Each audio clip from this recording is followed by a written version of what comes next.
La propaganda rusa es escalofriante, pero ¿ha visto la propaganda de Daniel Ortega, aunque sea un poco por asomo? No. Fíjate que me interesa, porque yo estuve por Hs o Rs, cerca, medianamente en los alrededores, como siempre que soy la mosca en la pared o la araña en el rincón, más la araña en el rincón, pues luego suelto el veneno, ¿no? Pero estuve cerca del proceso sandinista en México. O sea, de los comandantes sandinistas que vivían en México mientras se mandaban a chiquillos a matarse en la selva nicaragüense, ¿no? En la montaña nicaragüense. Y, y luego, bueno, viví la famosa piñata donde sacaron el cobre todos los sandinistas y se apropiaron de todo lo que habían tenido los somocistas cuando perdieron las elecciones. Y luego por ejemplo, conozco al que fue el vicepresidente de Nicaragua y he hablado con él sobre la posibilidad de que hable aquí en el canal, pero ahora lo tengo perdido a Sergio Ramírez.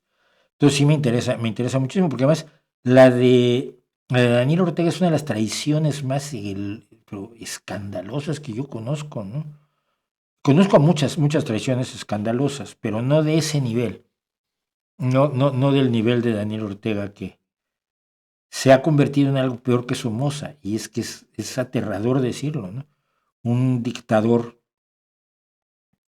más brutal que el dictador al cual se enfrentó, supuestamente encabezando una guerrilla con el nombre de uno de los nicaragüenses más egregios, más respetables, que era Augusto César Sandino, y que una vez que tira al,